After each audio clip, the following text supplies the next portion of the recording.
사랑하는 여러분, 이 귀한 말씀을 듣기 전에 잠시 마음을 모아주시면 감사하겠습니다. 오늘 나누는 이야기가 여러분의 마음에 깊은 울림을 준다면 이 은혜의 메시지를 주변의 소중한 이들과 함께 나누어 주십시오. 여러분의 공유 하나가 누군가에게는 절실한 희망의 씨앗이 될 수 있습니다. 저희 채널을 구독하고 함께해 주시는 것은 저희가 이 귀한 사역을 계속 이어나갈 수 있는 가장 큰 힘이 됩니다. 여러분의 삶에 하나님의 평강이 늘 함께하시기를 기도합니다. 우리 인생에는 마치 온 세상이 나를 등지고 있는 것처럼 느껴지는 순간들이 있습니다. 수입보다 청구서가 더 높이 쌓여가고 굳게 닫힌 문 앞에서는 절망감만 깊어집니다. 돕겠다고 약속했던 사람들은 어느새 흔적도 없이 사라져 버렸습니다. 주위를 둘러보면 모든 기회와 돌파구, 모든 축복의 명단에서 내 이름만 빠져 있는 것 같은 외로움에 휩싸이곤 합니다. 하지만 바로 그 절망의 순간, 하나님께서는 우리에게 더 위대한 음성을 속삭이십니다. 너의 이름은 내가 예비한 것에 이미 기록되어 있단다. 그리고 그 축복이 나타날 때 너는 누구에게도 빚지지 않을 것이다. 내가 이미 모든 값을 치렀기 때문이다. 이것이 바로 대가 없는 축복입니다. 이것은 우리가 노력으로 얻을 수 없고 받을 자격도 없으며 결코 갚을 수도 없는 하늘로부터 온 선물입니다. 지금은 바로 하나님께서 당신의 노력이 아닌 그분의 은총이 얼마나 강한지, 당신의 실수가 아닌 그분의 자비가 얼마나 위대한지, 그리고 당신의 계산을 뛰어넘는 그분의 자원이 얼마나 풍성한지를 보여주시는 계절입니다. 축복은 품삯이 아니라 선물입니다. 이 진리는 우리가 하나님을 바라보는 관점, 우리 자신을 이해하는 방식, 그리고 인생을 살아가는 발걸음 자체를 완전히 새롭게 빚어냅니다. 우리가 사는 세상은 모든 것이 노력과 교환, 그리고 보상의 체계 위에 세워져 있습니다. 직장에서 정해진 시간 동안 일하면 주말에는 당연히 급여를 기대합니다. 돈을 투자하면 수익을 기대하고 학교에서 열심히 공부하면 좋은 성적을 기대합니다. 우리가 아는 삶은 이처럼 얻어내는 시스템을 기반으로 합니다. 이러한 세상의 방식은 우리의 신앙에도 쉽게 스며들 수 있습니다. 그래서 우리는 하나님으로부터 오는 모든 좋은 것들이 우리가 무언가를 올바르게 행한 결과라고 생각하게 만듭니다. 모든 축복은 완벽한 순종의 대가이며 모든 기도 응답은 흠없는 행동에 대한 보상이라고 착각하게 되는 것입니다. 하지만 하나님은 그런 방식으로 일하지 않으십니다. 그분은 우리에게 월급을 주는 고용주가 아닙니다. 그분은 사랑으로 선물을 주시는 아버지이십니다. 만약 축복이 품삯이었다면 우리 중 누구도 많은 것을 받을 자격이 없을 것입니다. 성경은 모든 사람이 죄를 범하였음에 하나님의 영광에 이르지 못하더니 라고 말씀합니다. 만일 하나님께서 고용주가 생산성을 측정하듯 우리의 자격을 재신다면 우리는 모든 약점과 실수, 모든 실패 앞에서 스스로 자격을 박탈하고 말 것입니다. 하지만 보십시오. 여러분은 지금 여기에 서서 숨쉬고 살아가며 그분의 은혜 아래 거하고 있습니다. 이것만으로도 축복이 품삯이 아니라는 충분한 증거가 됩니다. 여러분의 폐를 채우는 공기는 노력으로 얻은 것이 아닙니다. 아침을 밝히는 저 찬란한 햇살은 대가로 받은 것이 아닙니다. 여러분도 모르는 사이 수많은 사고로부터 지켜주신 그분의 보호하심은 결코 월급이 아니었습니다. 이 모든 것은 하나님께서 선하시기 때문에 거저 주어진 선물입니다. 구원 그 자체를 생각해 보십시오. 우리가 결코 값을 치를 수 없는 것이 있다면 그것은 바로 영원한 생명입니다. 죄의 삭은 사망이며 용서의 대가는 어떤 인간도 지불할 수 없을 만큼 높습니다. 그러나 예수님께서 십자가 위에서 그 모든 값을 남김없이 치르셨습니다. 그래서 성경은 구원을 하나님의 품삯이 아니라 하나님의 선물이라고 부르는 것입니다.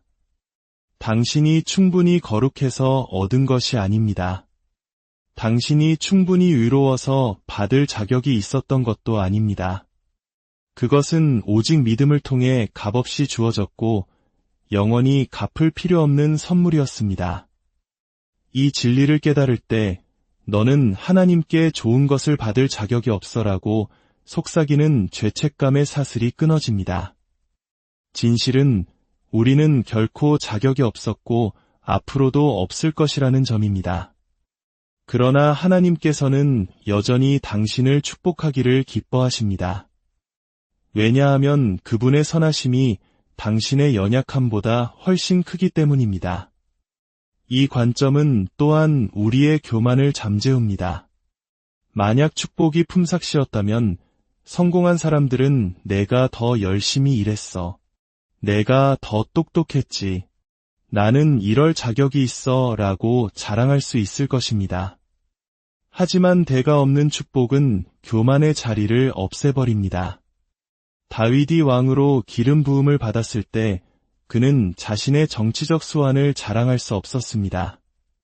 그는 그저 양치기 소년에 불과했습니다. 이스라엘 백성이 이집트를 떠나며 부유해졌을 때 그들은 자신의 사업 수완을 뽐낼 수 없었습니다. 불과 하루 전까지만 해도 그들은 노예였습니다. 당신이 노력으로 얻지 않은 축복 속으로 들어갈 때 당신의 유일한 반응은 주님께서 하셨습니다. 라는 고백뿐입니다. 그 겸손함이 당신의 마음을 올바른 자세로 지켜주고 영광을 마땅히 받으실 분께 돌려드리게 합니다. 대가 없는 축복은 은혜에 살아있는 간증입니다.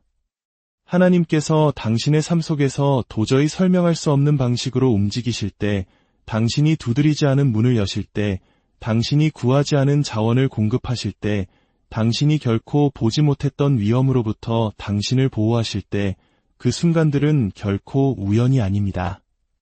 그것들은 바로 그분의 은혜에 대한 살아있는 증거입니다. 그것은 당신과 당신 주변의 모든 이들에게 하나님의 선하심이 당신의 완벽함 때문이 아니라 그분의 자비하심 때문에 흘러넘친다는 것을 상기시켜줍니다. 자신의 가족에게조차 소외되었던 양치기 소년 다윗을 생각해 보십시오. 사무엘이 왕에게 기름을 붓기 위해 왔을 때 모든 형들은 그의 앞에 섰지만 다윗은 들판에 버려져 있었습니다. 그의 아버지는 그를 후보자 명단에 올릴 가치조차 없다고 여겼습니다. 그러나 하나님께서는 사람이 간과하는 것을 보셨습니다. 사무엘은 다윗이 도착하기 전까지는 기름이 흐르지 않을 것이라고 말했습니다. 왜냐하면 그 축복은 이미 그를 위해 예비되어 있었기 때문입니다. 그는 왕실 교육을 받지도 높은 지위를 가지지도 그 순간을 위해 노력하지도 않았습니다. 그러나 그가 들어서는 순간 기름 부음이 시작되었습니다. 그것이 바로 은혜의 간증입니다. 그가 자격이 없다고 생각했던 사람들은 그가 선택받는 것을 지켜봐야만 했습니다. 대가 없는 축복은 바로 이렇게 사람의 평가를 하나님의 결정으로 바꾸어 놓습니다. 이집트를 떠나는 이스라엘 백성을 다시 보십시오. 400년 동안 그들은 억압의 무게 아래 신음하는 노예였습니다. 그들에게는 힘도, 군대도, 정치적 권력도 없었습니다. 그때 하나님께서 강한 손으로 움직이셨습니다. 그분은 그들을 구원하셨을 뿐만 아니라 그들을 억압하던 자들이 그들에게 금과 은과 의복을 주어 내보내게 하셨습니다. 상상해 보십시오. 한때 자신들을 채찍질하던 바로 그 사람들이 이제는 보물을 건네주는 모습을 말입니다. 그것은 전략도 협상도 아니었습니다. 그것은 은혜의 간증이었습니다. 하나님 외에는 아무도 설명할 수 없었습니다. 하지만 은혜의 가장 위대한 간증은 바로 십자가입니다. 인류는 죄의 빚을 갚을 수 없어 정죄받은 상태였습니다. 율법은 우리 중 누구도 감당할 수 없는 대가를 요구했습니다. 그러나 예수님께서 그 자리에 대신 서시어 다 이루었다고 선포하셨습니다. 구원은 품삯이 아닌 선물이 되었고 영생은 대가 없는 축복이 되었습니다. 이제 당신이 십자가를 기억할 때마다 모든 축복 중 가장 위대한 축복인 하나님과의 화평이 당신의 행위가 아닌 그분의 희생으로 주어진 것임을 다시 한번 깨닫게 됩니다. 여러분, 우리의 한계는 하나님의 영광을 위한 공간을 만듭니다. 당신의 노력만으로 충분하다고 믿는 한 당신은 모든 것을 자신의 손으로 이루기 위해 밀어붙이고 싸우고 애쓸 것입니다. 그러나 당신의 힘이 다하고 당신의 기술이 부족하며 당신의 자원이 고갈되는 지점에 도달했을 때 그것은 끝이 아닙니다. 그곳은 종종 하나님의 영광이 가장 밝게 빛나기 시작하는 바로 그 장소입니다. 기드온의 이야기를 떠올려 보십시오. 그는 미디안 군대와 맞서기 위해 32,000명의 군사로 시작했습니다. 그러나 하나님께서는 그의 군대를 계속 줄여 겨우 300명만 남기셨습니다. 왜일까요? 만약 기드온이 32,000명으로 승리했다면 사람들은 그것이 전략이나 병력 덕분이라고 주장했을 것입니다. 그러나 수만 명에 맞서 300명으로 승리했을 때 의문의 여지가 없었습니다. 그것은 오직 하나님께서 하신 일이었습니다. 당신의 한계는 당신을 실격시키는 요인이 아닙니다. 그것은 하나님의 영광을 위한 배경이 됩니다. 5,000명을 먹이신 기적에서도 같은 패턴이 나타납니다. 제자들은 자신들의 자원을 보았고 빵 5개와 물고기 2마리뿐이었습니다. 그들의 계산으로는 도저히 답이 나오지 않았습니다. 그들은 인정했습니다. 이 많은 사람들에게 이것이 무슨 소용이 있겠습니까? 그것이 인간 공급의 한계였습니다. 그러나 예수님의 손에서 작은 것이 많아졌습니다. 인간의 부족함이 하나님의 풍족함을 위한 자리를 만든 것입니다. 하나님께서는 때로 당신이 모든 선택지를 소진하게 내버려 두십니다. 그리하여 당신이 그분의 손길을 분명히 볼 수 있도록 하십니다. 만약 문제가 당신의 능력으로 해결되었다면 당신은 스스로에게 공을 돌렸을 것입니다. 그러나 의사가 희망이 없다고 말한 후에 치유가 임하고 은행 계좌가 비어버린 후에 공급이 나타나며 당신을 무너뜨렸어야 할 폭풍 한가운데서 마음의 평강이 넘칠 때 당신은 의심의 여지 없이 그것이 하나님께서 하신 일임을 알게 됩니다. 하나님의 타이밍은 축복을 더욱 위대하게 만듭니다. 이것은 우리가 받아들이기 가장 어려운 진리 중 하나입니다. 왜냐하면 인간의 본성은 즉각적인 것을 갈망하기 때문입니다. 우리는 기도가 지금 응답되고 문이 지금 열리며 기적이 지금 일어나기를 원합니다. 기다림은 마치 형벌처럼 느껴지고 지연은 거절을 의미하는 것처럼 보입니다. 그러나 우리가 성경의 패턴과 하나님의 방식을 연구할 때 그분의 타이밍에는 결코 우연이 없음을 보게 됩니다. 모든 멈춤, 모든 지연, 모든 기다림의 계절은 축복 그 자체의 의도적인 일부입니다. 당신이 준비되기 전에 무언가를 받는다면 그것은 당신에게 도움이 되기보다 해가 될 수 있습니다. 그러나 하나님께서 완벽한 순간에 그것을 풀어주실 때 축복은 단지 도착하는 것이 아니라 더 큰 영광과 더 깊은 기쁨, 그리고 지속적인 영향력을 가져오는 방식으로 임합니다. 나사로의 이야기를 생각해 보십시오. 예수님은 친구가 병들었다는 소식을 들으셨고 즉시 달려가 그를 고치실 수 있었습니다.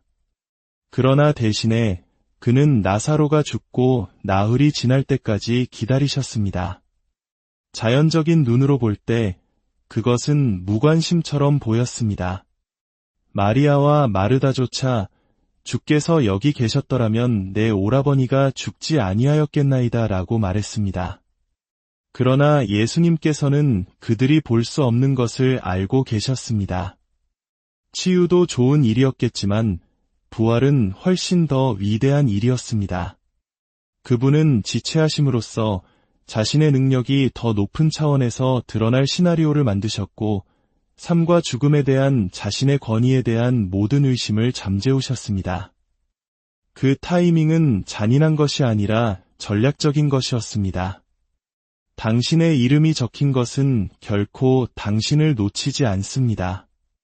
이 진리는 놓쳐버린 기회, 빼앗긴 운, 닫힌 문에 대해 걱정해 본 적 있는 모든 이에게 깊은 확신을 줍니다. 우리는 종종 세상이 우리에게 더 빠르지 않으면, 더 영리하지 않으면, 더 연결되어 있지 않으면 우리에게 예정된 축복을 잃을 수 있다고 믿게 만듭니다. 두려움은 다른 누군가가 내 것이었어야 할 것을 가져갈 것이라고, 지연은 기회가 이미 지나가 버렸음을 의미한다고 속삭입니다. 그러나 하나님의 나라에서 축복은 경쟁이나 희소성에 의해 결정되지 않습니다. 그것은 신성한 지명에 의해 결정됩니다. 하나님께서 당신의 이름을 적어두신 것은 가로챌 수도, 그분의 뜻을 넘어 지연될 수도, 다른 사람의 야망에 의해 지워질 수도 없습니다. 다시 한번 다윗을 생각해 보십시오.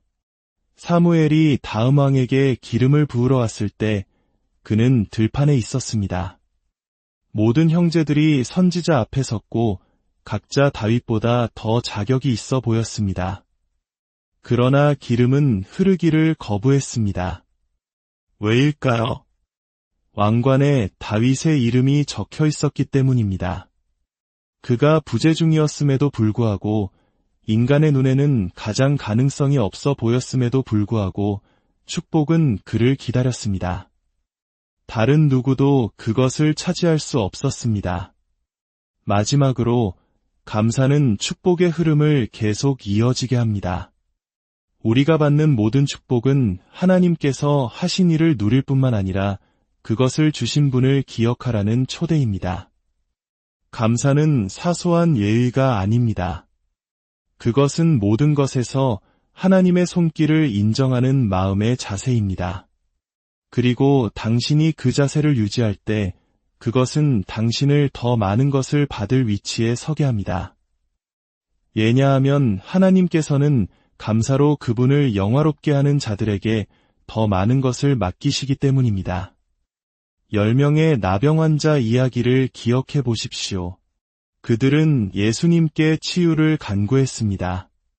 그분은 그들에게 제사장들에게 가서 몸을 보이라고 말씀하셨고 가는 도중에 그들은 모두 치유되었습니다. 10명의 남자가 똑같은 기적을 받았지만 오직 한 명만이 돌아와 그의 발 앞에 엎드려 감사를 표했습니다. 그 한 사람에게 예수님께서는 내 믿음이 너를 온전하게 하였느니라고 말씀하셨습니다. 10명 모두 치유받았지만 오직 한 명만이 온전해졌습니다. 감사가 축복의 또 다른 차원을 열어준 것입니다. 그러니 감사를 당신의 반응이 아닌 당신의 생활 방식으로 삼으십시오. 큰 기적을 기다렸다가 감사하지 마십시오. 작은 것들 속에서, 숨겨진 공급하심 속에서, 눈에 띄지 않는 자비 속에서 그분께 감사하십시오. 감사를 당신의 일상 언어로 만들 때 당신은 축복의 흐름을 살아있게 유지합니다. 왜냐하면 하나님께서는 감사합니다. 라고 말하는 것을 결코 잊지 않는 손과 마음에 더 많은 것을 부어주시기를 기뻐하시기 때문입니다. 사랑하는 여러분, 기억하십시오. 여러분의 이름은 이미 하나님께서 예비하신 데가 없는 축복 위에 새겨져 있습니다. 세상의 방식이 여러분을 지치게 하고 기다림의 시간이 길게 느껴질지라도 결코 낙심하지 마십시오.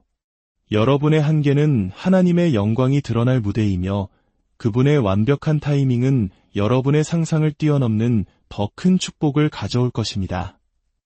이제 우리의 마음을 모아 기도합시다. 사랑과 은혜가 풍성하신 하나님 아버지, 오늘 저희에게 축복의 참된 의미를 깨닫게 하시니 감사합니다.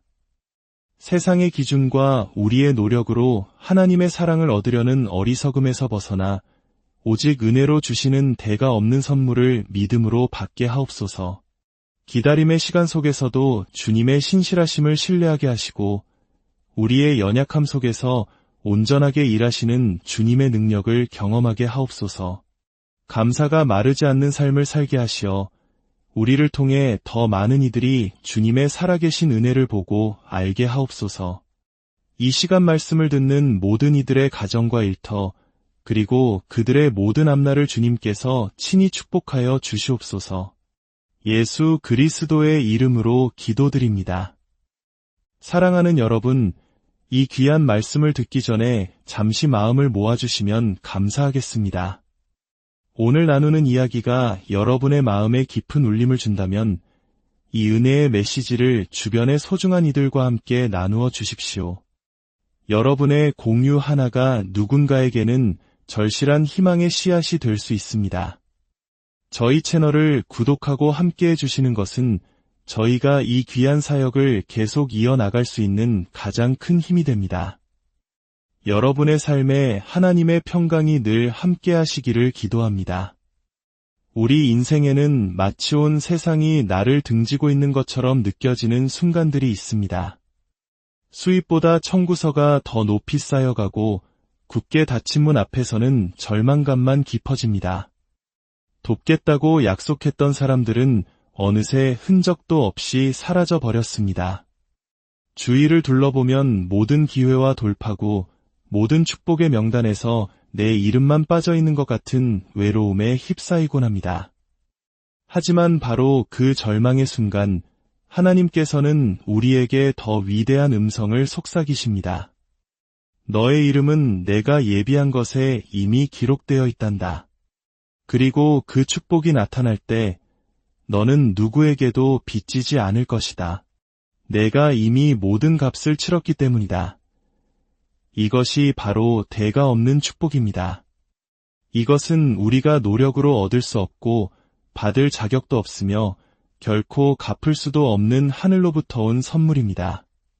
지금은 바로 하나님께서 당신의 노력이 아닌 그분의 은총이 얼마나 강한지, 당신의 실수가 아닌 그분의 자비가 얼마나 위대한지, 그리고 당신의 계산을 뛰어넘는 그분의 자원이 얼마나 풍성한지를 보여주시는 계절입니다. 축복은 품삯이 아니라 선물입니다. 이 진리는 우리가 하나님을 바라보는 관점, 우리 자신을 이해하는 방식, 그리고 인생을 살아가는 발걸음 자체를 완전히 새롭게 빚어냅니다. 우리가 사는 세상은 모든 것이 노력과 교환, 그리고 보상의 체계 위에 세워져 있습니다. 직장에서 정해진 시간 동안 일하면 주말에는 당연히 급여를 기대합니다. 돈을 투자하면 수익을 기대하고 학교에서 열심히 공부하면 좋은 성적을 기대합니다. 우리가 아는 삶은 이처럼 얻어내는 시스템을 기반으로 합니다. 이러한 세상의 방식은 우리의 신앙에도 쉽게 스며들 수 있습니다. 그래서 우리는 하나님으로부터 오는 모든 좋은 것들이 우리가 무언가를 올바르게 행한 결과라고 생각하게 만듭니다. 모든 축복은 완벽한 순종의 대가이며 모든 기도 응답은 흠없는 행동에 대한 보상이라고 착각하게 되는 것입니다. 하지만 하나님은 그런 방식으로 일하지 않으십니다. 그분은 우리에게 월급을 주는 고용주가 아닙니다. 그분은 사랑으로 선물을 주시는 아버지이십니다. 만약 축복이 품삯이었다면 우리 중 누구도 많은 것을 받을 자격이 없을 것입니다. 성경은 모든 사람이 죄를 범하였음에 하나님의 영광에 이르지 못하더니 라고 말씀합니다. 만일 하나님께서 고용주가 생산성을 측정하듯 우리의 자격을 재신다면 우리는 모든 약점과 실수, 모든 실패 앞에서 스스로 자격을 박탈하고 말 것입니다. 하지만 보십시오. 여러분은 지금 여기에 서서 숨쉬고 살아가며 그분의 은혜 아래 거하고 있습니다. 이것만으로도 축복이 품삯이 아니라는 충분한 증거가 됩니다. 여러분의 폐를 채우는 공기는 노력으로 얻은 것이 아닙니다. 아침을 밝히는 저 찬란한 햇살은 대가로 받은 것이 아닙니다. 여러분도 모르는 사이 수많은 사고로부터 지켜주신 그분의 보호하심은 결코 월급이 아니었습니다.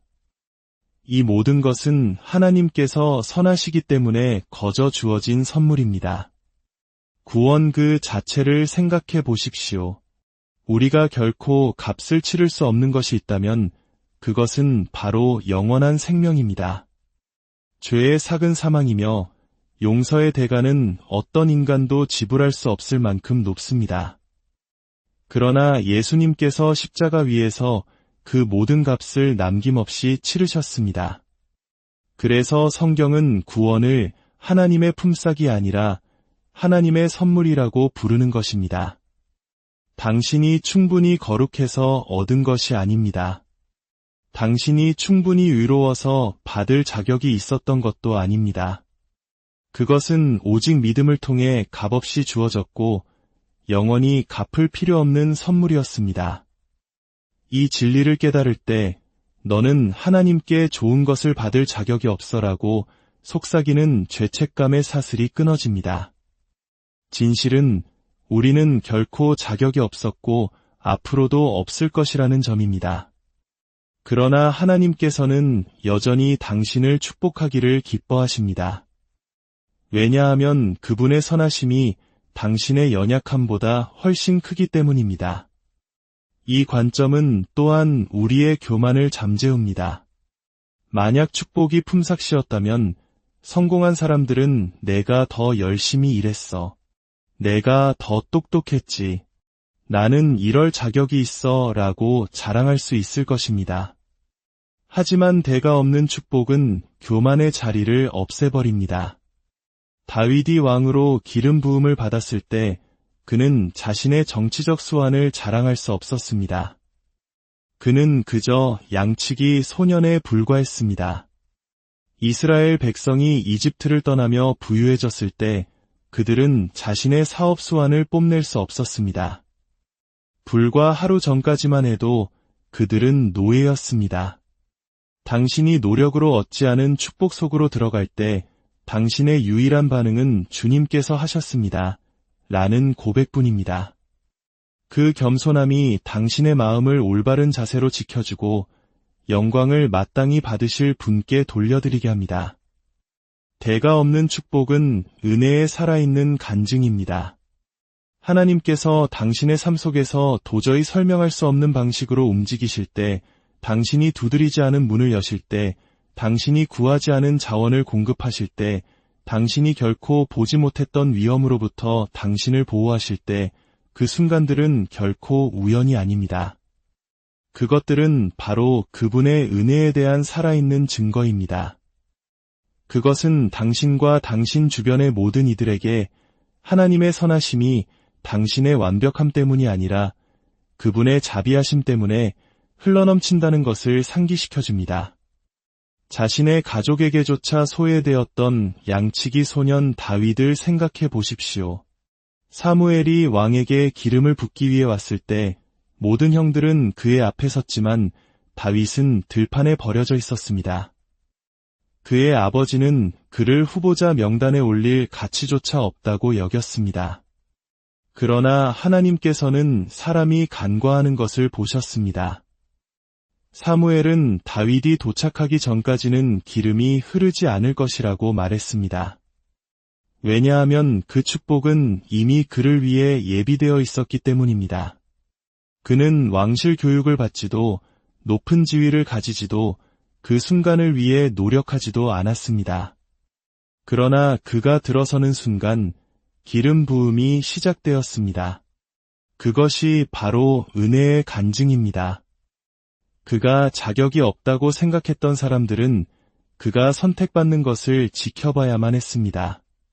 대가 없는 축복은 바로 이렇게 사람의 평가를 하나님의 결정으로 바꾸어 놓습니다. 이집트를 떠나는 이스라엘 백성을 다시 보십시오.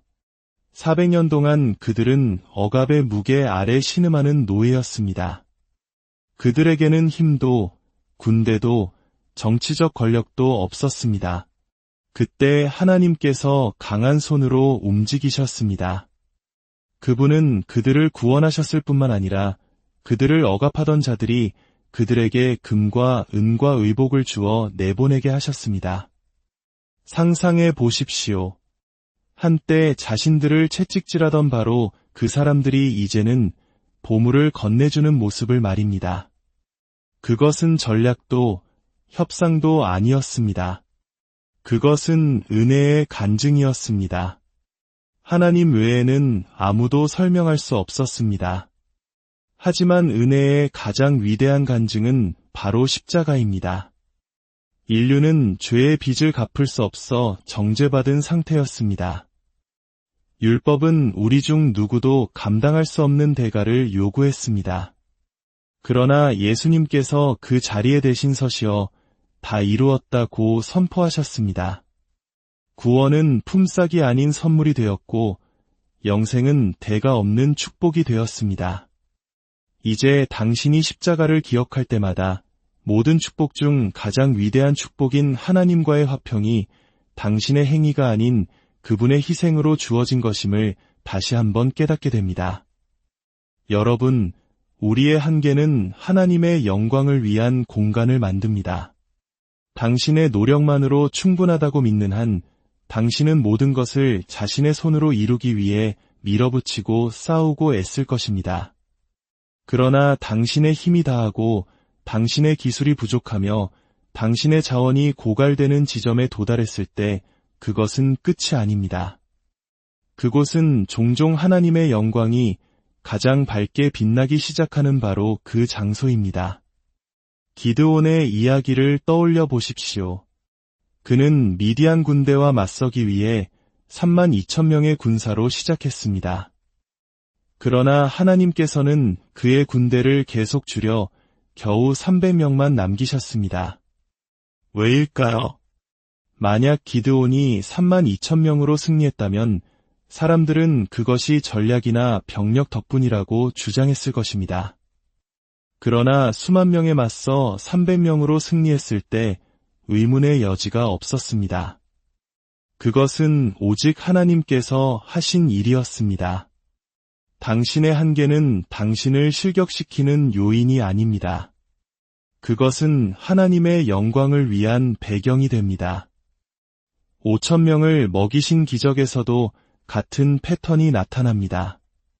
제자들은 자신들의 자원을 보았고 빵 5개와 물고기 2마리뿐이었습니다. 그들의 계산으로는 도저히 답이 나오지 않았습니다. 그들은 인정했습니다.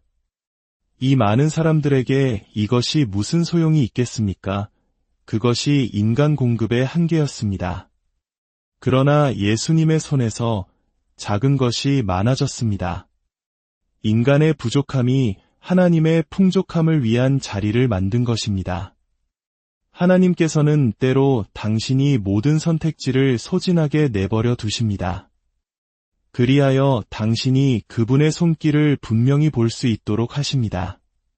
만약 문제가 당신의 능력으로 해결되었다면 당신은 스스로에게 공을 돌렸을 것입니다. 그러나 의사가 희망이 없다고 말한 후에 치유가 임하고 은행 계좌가 비어버린 후에 공급이 나타나며 당신을 무너뜨렸어야 할 폭풍 한가운데서 마음의 평강이 넘칠 때 당신은 의심의 여지 없이 그것이 하나님께서 하신 일임을 알게 됩니다. 하나님의 타이밍은 축복을 더욱 위대하게 만듭니다. 이것은 우리가 받아들이기 가장 어려운 진리 중 하나입니다. 왜냐하면 인간의 본성은 즉각적인 것을 갈망하기 때문입니다.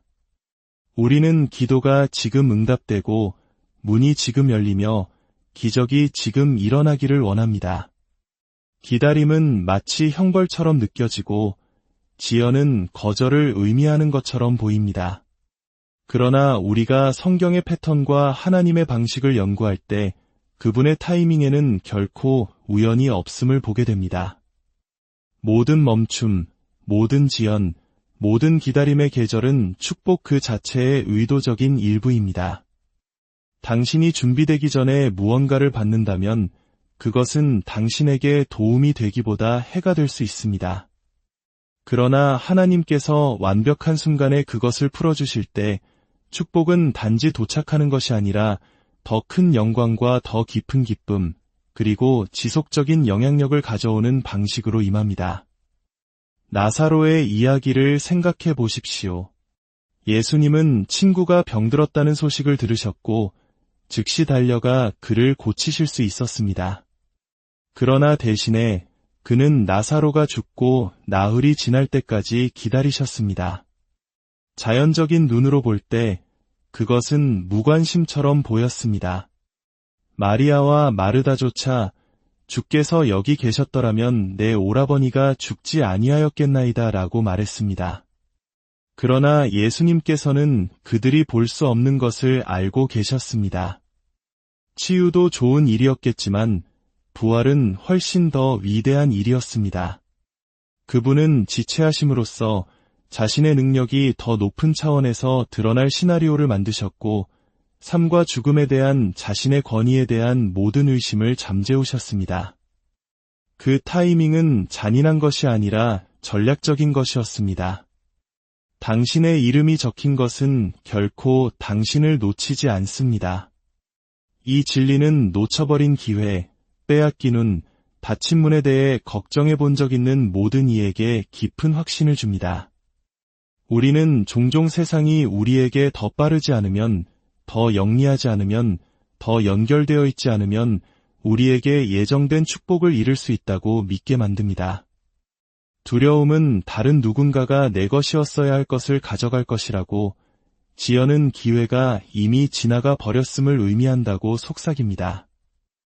그러나 하나님의 나라에서 축복은 경쟁이나 희소성에 의해 결정되지 않습니다.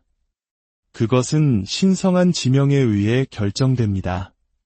하나님께서 당신의 이름을 적어두신 것은 가로챌 수도, 그분의 뜻을 넘어 지연될 수도, 다른 사람의 야망에 의해 지워질 수도 없습니다. 다시 한번 다윗을 생각해 보십시오. 사무엘이 다음 왕에게 기름을 부으러 왔을 때 그는 들판에 있었습니다. 모든 형제들이 선지자 앞에 섰고 각자 다윗보다 더 자격이 있어 보였습니다. 그러나 기름은 흐르기를 거부했습니다. 왜일까요? 왕관에 다윗의 이름이 적혀 있었기 때문입니다. 그가 부재중이었음에도 불구하고 인간의 눈에는 가장 가능성이 없어 보였음에도 불구하고 축복은 그를 기다렸습니다. 다른 누구도 그것을 차지할 수 없었습니다. 마지막으로 감사는 축복의 흐름을 계속 이어지게 합니다. 우리가 받는 모든 축복은 하나님께서 하신 일을 누릴 뿐만 아니라 그것을 주신 분을 기억하라는 초대입니다. 감사는 사소한 예의가 아닙니다.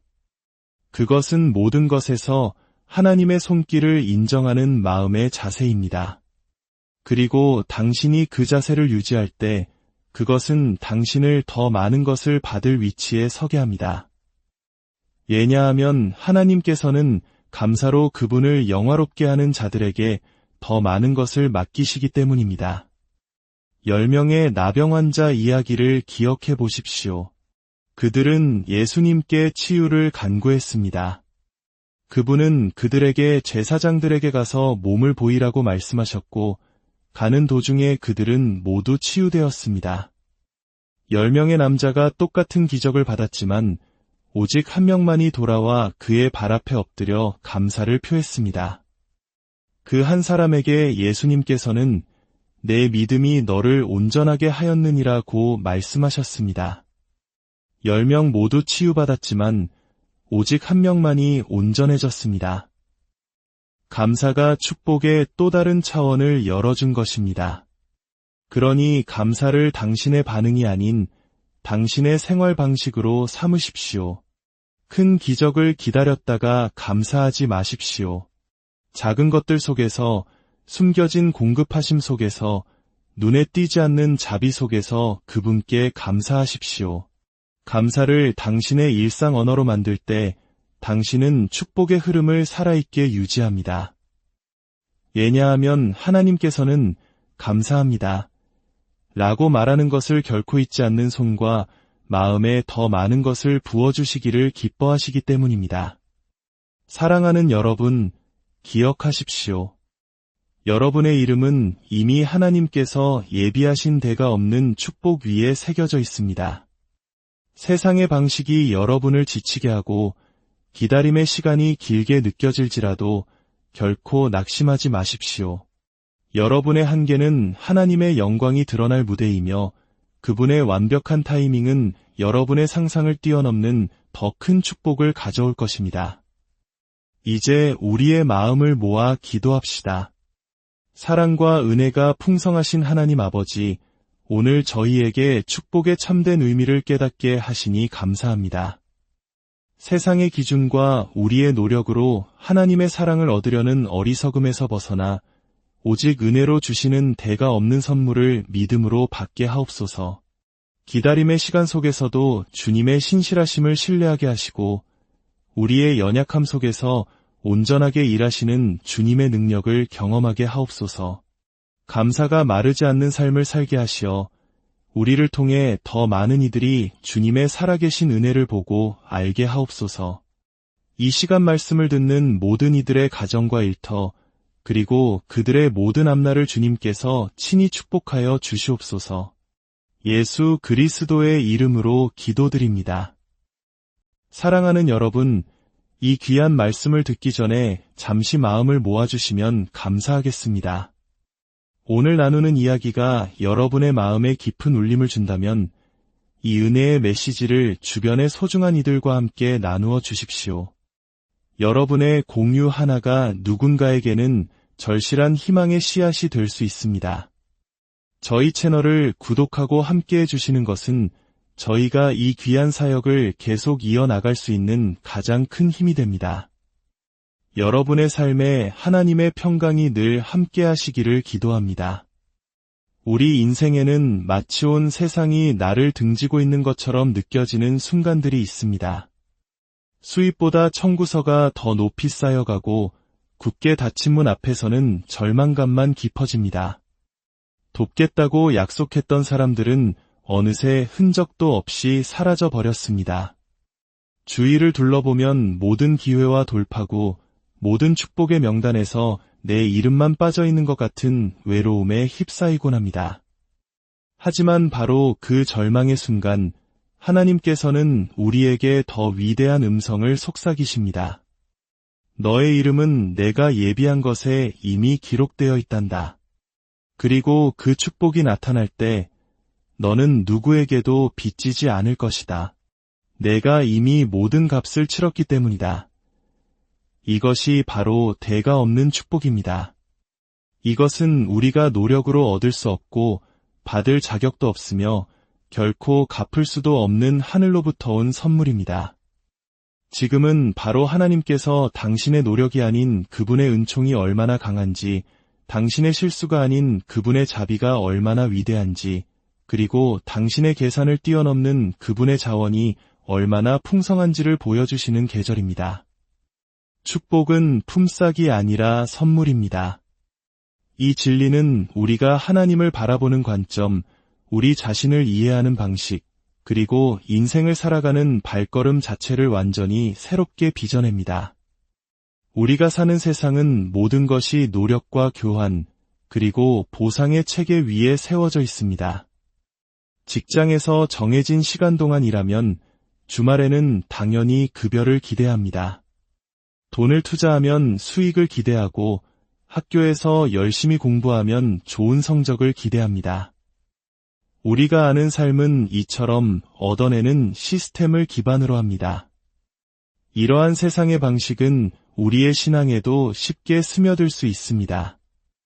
그래서 우리는 하나님으로부터 오는 모든 좋은 것들이 우리가 무언가를 올바르게 행한 결과라고 생각하게 만듭니다.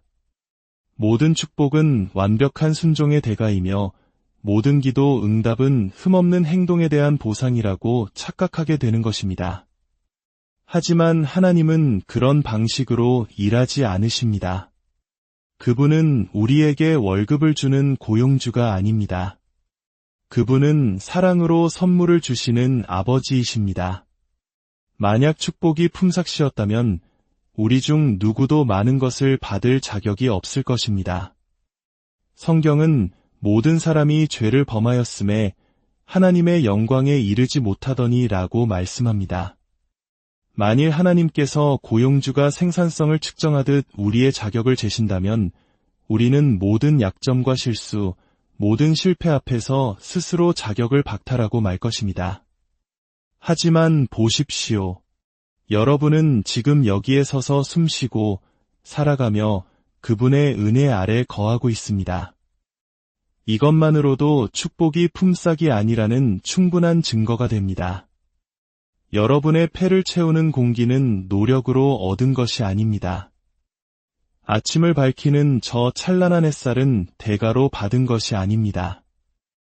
여러분도 모르는 사이 수많은 사고로부터 지켜주신 그분의 보호하심은 결코 월급이 아니었습니다.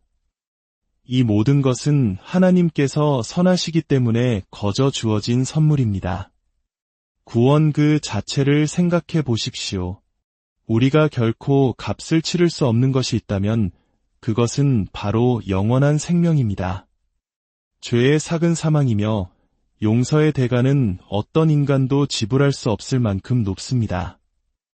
그러나 예수님께서 십자가 위에서 그 모든 값을 남김없이 치르셨습니다. 그래서 성경은 구원을 하나님의 품삯이 아니라 하나님의 선물이라고 부르는 것입니다. 당신이 충분히 거룩해서 얻은 것이 아닙니다. 당신이 충분히 의로워서 받을 자격이 있었던 것도 아닙니다. 그것은 오직 믿음을 통해 값없이 주어졌고 영원히 갚을 필요 없는 선물이었습니다. 이 진리를 깨달을 때 너는 하나님께 좋은 것을 받을 자격이 없어라고 속삭이는 죄책감의 사슬이 끊어집니다. 진실은 우리는 결코 자격이 없었고 앞으로도 없을 것이라는 점입니다. 그러나 하나님께서는 여전히 당신을 축복하기를 기뻐하십니다. 왜냐하면 그분의 선하심이 당신의 연약함보다 훨씬 크기 때문입니다. 이 관점은 또한 우리의 교만을 잠재웁니다. 만약 축복이 품삯이었다면 성공한 사람들은 내가 더 열심히 일했어. 내가 더 똑똑했지. 나는 이럴 자격이 있어 라고 자랑할 수 있을 것입니다. 하지만 대가 없는 축복은 교만의 자리를 없애버립니다.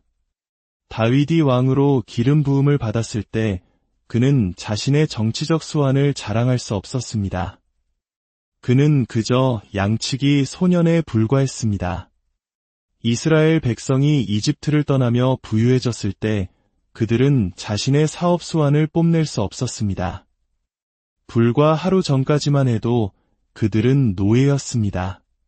당신이 노력으로 얻지 않은 축복 속으로 들어갈 때 당신의 유일한 반응은 주님께서 하셨습니다. 라는 고백뿐입니다.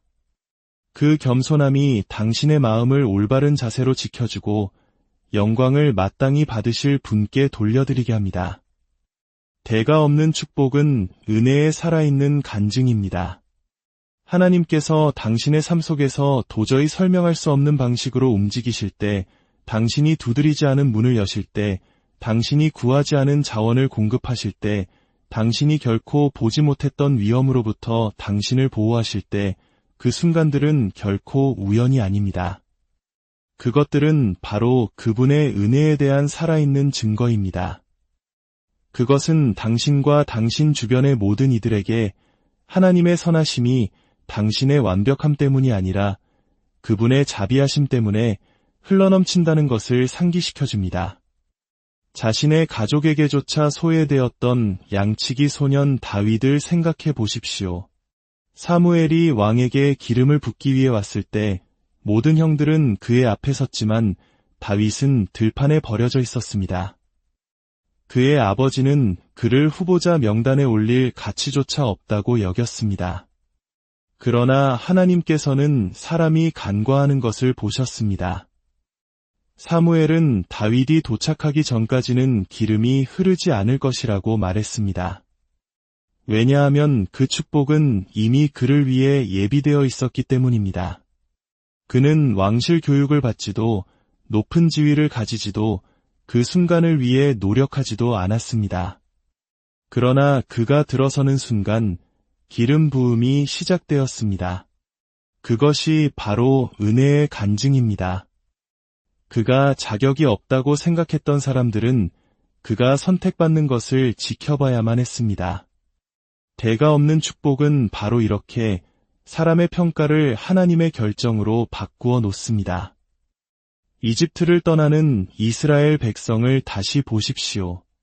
400년 동안 그들은 억압의 무게 아래 신음하는 노예였습니다. 그들에게는 힘도, 군대도, 정치적 권력도 없었습니다. 그때 하나님께서 강한 손으로 움직이셨습니다. 그분은 그들을 구원하셨을 뿐만 아니라 그들을 억압하던 자들이 그들에게 금과 은과 의복을 주어 내보내게 하셨습니다. 상상해 보십시오. 한때 자신들을 채찍질하던 바로 그 사람들이 이제는 보물을 건네주는 모습을 말입니다. 그것은 전략도 협상도 아니었습니다. 그것은 은혜의 간증이었습니다. 하나님 외에는 아무도 설명할 수 없었습니다. 하지만 은혜의 가장 위대한 간증은 바로 십자가입니다. 인류는 죄의 빚을 갚을 수 없어 정죄받은 상태였습니다. 율법은 우리 중 누구도 감당할 수 없는 대가를 요구했습니다. 그러나 예수님께서 그 자리에 대신 서시어 다 이루었다고 선포하셨습니다. 구원은 품삯이 아닌 선물이 되었고 영생은 대가 없는 축복이 되었습니다. 이제 당신이 십자가를 기억할 때마다 모든 축복 중 가장 위대한 축복인 하나님과의 화평이 당신의 행위가 아닌 그분의 희생으로 주어진 것임을 다시 한번 깨닫게 됩니다. 여러분, 우리의 한계는 하나님의 영광을 위한 공간을 만듭니다. 당신의 노력만으로 충분하다고 믿는 한 당신은 모든 것을 자신의 손으로 이루기 위해 밀어붙이고 싸우고 애쓸 것입니다. 그러나 당신의 힘이 다하고 당신의 기술이 부족하며 당신의 자원이 고갈되는 지점에 도달했을 때 그것은 끝이 아닙니다. 그곳은 종종 하나님의 영광이 가장 밝게 빛나기 시작하는 바로 그 장소입니다. 기드온의 이야기를 떠올려 보십시오. 그는 미디안 군대와 맞서기 위해 32,000명의 군사로 시작했습니다. 그러나 하나님께서는 그의 군대를 계속 줄여 겨우 300명만 남기셨습니다. 왜일까요? 만약 기드온이 32,000명으로 승리했다면 사람들은 그것이 전략이나 병력 덕분이라고 주장했을 것입니다. 그러나 수만 명에 맞서 300명으로 승리했을 때 의문의 여지가 없었습니다. 그것은 오직 하나님께서 하신 일이었습니다. 당신의 한계는 당신을 실격시키는 요인이 아닙니다. 그것은 하나님의 영광을 위한 배경이 됩니다. 5,000명을 먹이신 기적에서도 같은 패턴이 나타납니다. 제자들은 자신들의 자원을 보았고 빵 5개와 물고기 2마리뿐이었습니다. 그들의 계산으로는 도저히 답이 나오지 않았습니다. 그들은 인정했습니다. 이 많은 사람들에게 이것이 무슨 소용이 있겠습니까? 그것이 인간 공급의 한계였습니다. 그러나 예수님의 손에서 작은 것이 많아졌습니다. 인간의 부족함이 하나님의 풍족함을 위한 자리를 만든 것입니다. 하나님께서는 때로 당신이 모든 선택지를 소진하게 내버려 두십니다.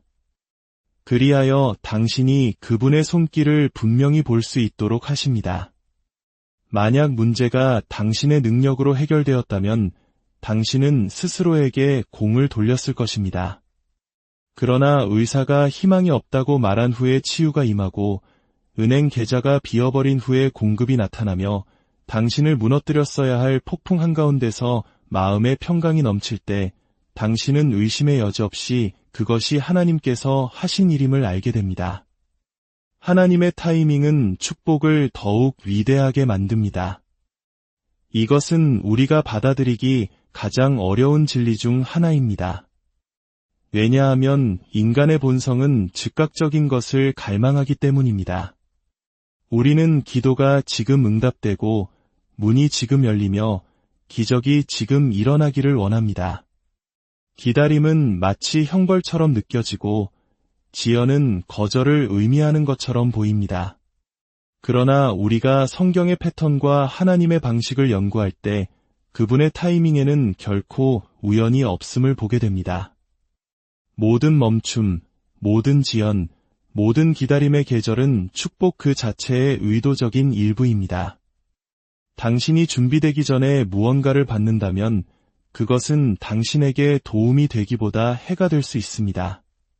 그러나 하나님께서 완벽한 순간에 그것을 풀어주실 때 축복은 단지 도착하는 것이 아니라 더 큰 영광과 더 깊은 기쁨, 그리고 지속적인 영향력을 가져오는 방식으로 임합니다. 나사로의 이야기를 생각해 보십시오. 예수님은 친구가 병들었다는 소식을 들으셨고 즉시 달려가 그를 고치실 수 있었습니다. 그러나 대신에 그는 나사로가 죽고 나흘이 지날 때까지 기다리셨습니다. 자연적인 눈으로 볼 때 그것은 무관심처럼 보였습니다. 마리아와 마르다조차 주께서 여기 계셨더라면 내 오라버니가 죽지 아니하였겠나이다 라고 말했습니다. 그러나 예수님께서는 그들이 볼 수 없는 것을 알고 계셨습니다. 치유도 좋은 일이었겠지만 부활은 훨씬 더 위대한 일이었습니다. 그분은 지체하심으로써 자신의 능력이 더 높은 차원에서 드러날 시나리오를 만드셨고 삶과 죽음에 대한 자신의 권위에 대한 모든 의심을 잠재우셨습니다. 그 타이밍은 잔인한 것이 아니라 전략적인 것이었습니다. 당신의 이름이 적힌 것은 결코 당신을 놓치지 않습니다. 이 진리는 놓쳐버린 기회, 빼앗긴 운, 닫힌 문에 대해 걱정해 본 적 있는 모든 이에게 깊은 확신을 줍니다. 우리는 종종 세상이 우리에게 더 빠르지 않으면, 더 영리하지 않으면, 더 연결되어 있지 않으면 우리에게 예정된 축복을 잃을 수 있다고 믿게 만듭니다. 두려움은 다른 누군가가 내 것이었어야 할 것을 가져갈 것이라고, 지연은 기회가 이미 지나가 버렸음을 의미한다고 속삭입니다. 그러나 하나님의 나라에서 축복은 경쟁이나 희소성에 의해 결정되지 않습니다. 그것은 신성한 지명에 의해 결정됩니다. 하나님께서 당신의 이름을 적어두신 것은 가로챌 수도, 그분의 뜻을 넘어 지연될 수도, 다른 사람의 야망에 의해 지워질 수도 없습니다. 다시 한번 다윗을 생각해 보십시오. 사무엘이 다음 왕에게 기름을 부으러 왔을 때 그는 들판에 있었습니다. 모든 형제들이 선지자 앞에 섰고 각자 다윗보다 더 자격이 있어 보였습니다. 그러나 기름은 흐르기를 거부했습니다. 왜일까요? 왕관에 다윗의 이름이 적혀 있었기 때문입니다. 그가 부재중이었음에도 불구하고 인간의 눈에는 가장 가능성이 없어 보였음에도 불구하고 축복은 그를 기다렸습니다. 다른 누구도 그것을 차지할 수 없었습니다. 마지막으로 감사는 축복의 흐름을 계속 이어지게 합니다. 우리가 받는 모든 축복은 하나님께서 하신 일을 누릴 뿐만 아니라 그것을 주신 분을 기억하라는 초대입니다. 감사는 사소한 예의가 아닙니다.